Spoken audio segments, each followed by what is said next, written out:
Assalamualaikum warahmatullahi wabarakatuh.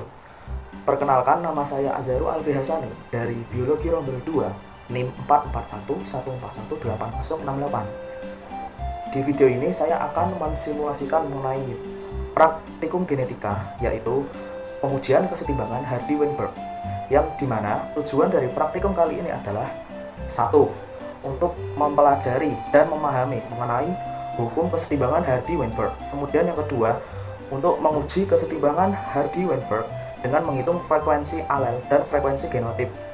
Nah, bahan-bahan yang saya gunakan kali ini adalah 2 buah sedotan warna pink dan juga warna kuning. Nah, sudah saya tandai sedotan pink ini alel dominan atau kita sebut A besar, sedotan kuning itu alel resesif atau A kecil.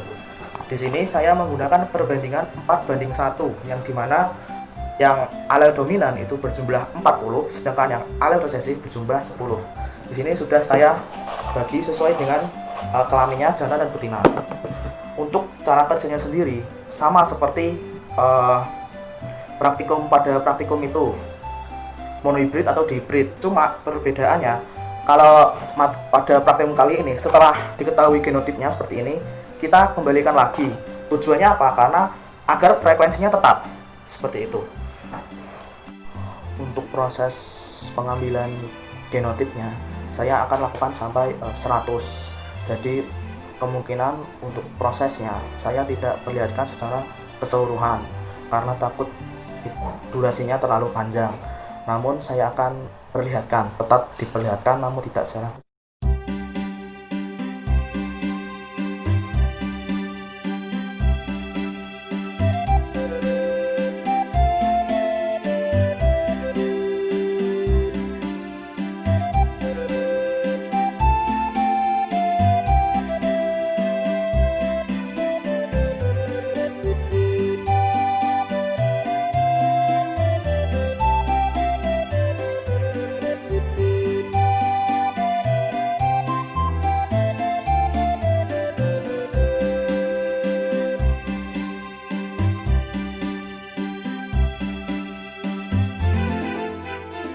Ini adalah hasil yang saya dapatkan setelah 100 kali pengambilan genotip.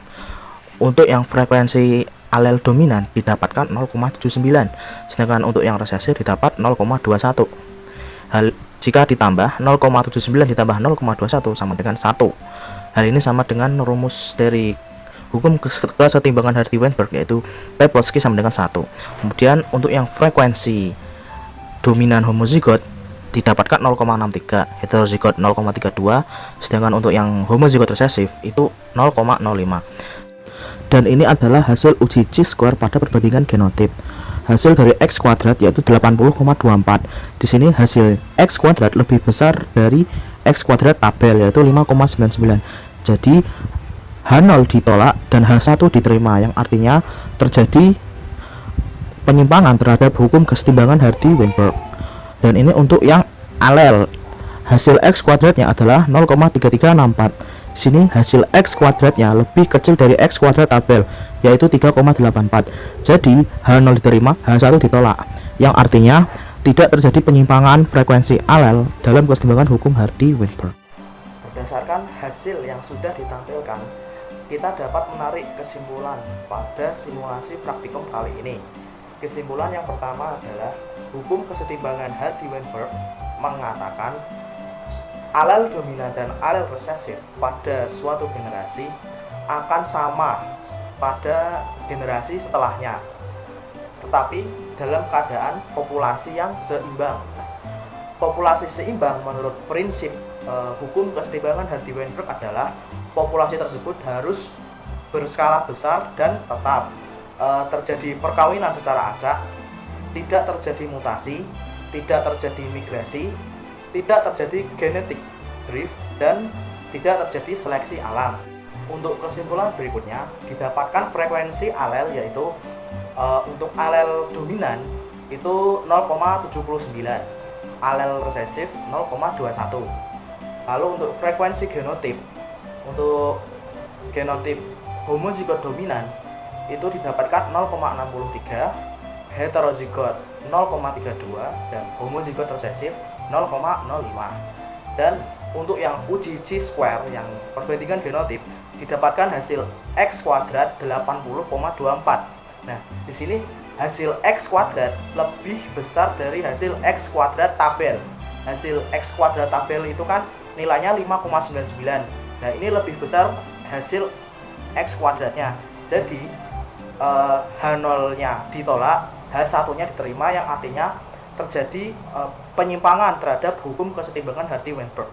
Untuk hasil uji chi-square perbandingan alel didapatkan hasil X kuadratnya adalah 0,3364. Di sini hasil X kuadratnya lebih kecil dari X kuadrat tabel, yaitu 3,84. Artinya H0-nya diterima, H1 ditolak.